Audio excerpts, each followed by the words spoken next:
Elvis não morreu. Aqui, no Teoria da Conspiração.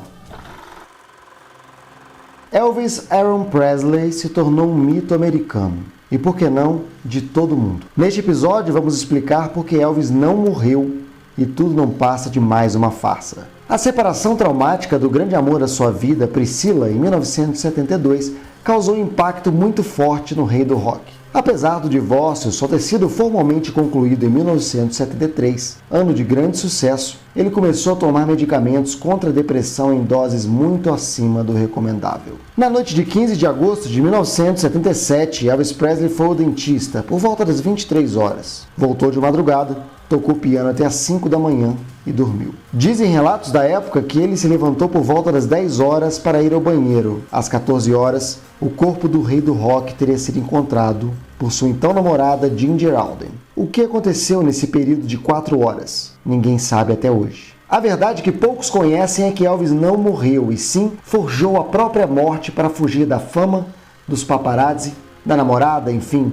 do mundo. O rei tinha razões para forjar a própria morte. Estava com a vida em perigo. Perdeu 10 milhões de dólares numa transação com uma organização californiana chamada Fraternidade, que tinha ligações com a máfia. Há quem especule que ele teria revelado a ação do crime organizado em troca de proteção, talvez na forma de uma nova vida ou uma nova identidade. Aos 42 anos, sua carreira ameaçava declarar cancelado. Ele respondeu que não. Quando ela perguntou se ele estava doente, Elvis disse que estava bem e que ela não deveria perguntar mais nada e não devia acreditar em nada que lesse. No livro chamado Elvis, Where Are You?, é citado o caso e que Miss Foster confirmou tudo isso num teste de detector de mentiras. E ainda no dia seguinte ao da morte, uma ex-amante de Elvis, Lucy DeBarbon, recebeu uma rosa pelo correio. O cartão dizia que era de El Lancelot, o apelido que ela usava para Elvis, e ninguém mais sabia. Muito vaidoso, Elvis tinha vergonha de ter engordado muito.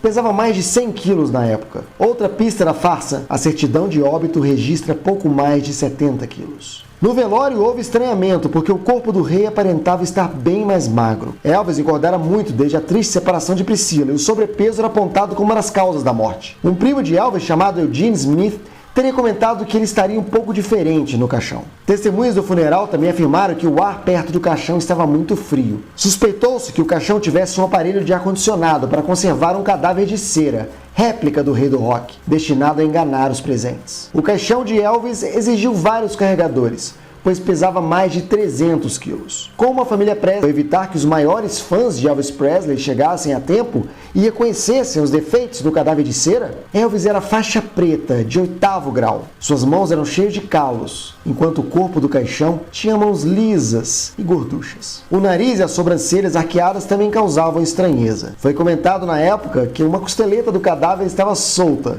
e um cabeleireiro teve que grudá-la. Além disso, o caixão que levava o corpo de Elvis estava vedado, e há um erro na grafia do nome do cantor em sua lápide. O documento com a autópsia mais completa de Elvis está sob sigilo até o ano de 2027, a pedido, na época da morte, do pai dele, Vernon Presley. Houve uma autópsia oficial, na qual não se constatou nenhum tipo de overdose, mas sim morte decorrente de problemas cardíacos. A autópsia particular, essa encomendada pela família e bloqueada até 2027, tem muitos detalhes a revelar. 2 horas depois da morte de Elvis ser anunciada publicamente, um homem idêntico a ele comprou uma passagem para Buenos Aires, pagou em dinheiro e usou o nome de John Burroughs, o mesmo que Elvis usou várias vezes como disfarce nas suas turnês. Do outro lado do mundo, no dia 17 de agosto de 1977, um homem idêntico a Elvis foi visto desembarcando numa base aérea da Argentina. Segundo relatos, ele desceu rapidamente de um avião e entrou numa limusine que já o esperava. O homem não foi visto novamente. E de fato,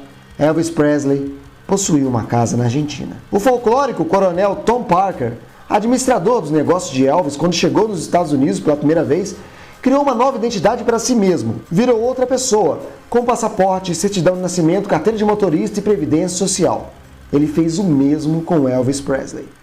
Além disso, Elvis tinha ligações oficiais e usava documentos falsificados com o nome de John Burroughs. Um ano depois da morte de Elvis, um fã fotografou uma porta da mansão Graceland, onde se via um vulto. Aproximando a imagem, se via algo muito parecido com o rei. O maior de todos os indícios foi o lançamento de A Verdade sobre Elvis Presley, em suas próprias palavras com Jesse, do autor Donald Hinton. Esse autor construiu toda a trajetória de Elvis desde 77, com cartas e telefonemas do próprio. Só que para isso, Elvis assumiu o nome de Jesse, do seu irmão gêmeo natimorto, um trauma eterno da sua vida. Inúmeros são os relatos de aparições de Elvis durante algum tempo depois de sua morte. Outro fato interessante é que durante a posse de Barack Obama, fãs tiraram fotos de um homem que parecia com Elvis bem mais velho. A última aparição foi no mês de janeiro de 2012, no Brasil, no Rio de Janeiro, próximo ao cartão postal do Cristo Redentor. Um fã o reconheceu, apesar da idade e dos cabelos brancos. Tirou algumas fotos e tentou vendê-las para uma revista importante, pedindo uma verdadeira fortuna. Essas fotos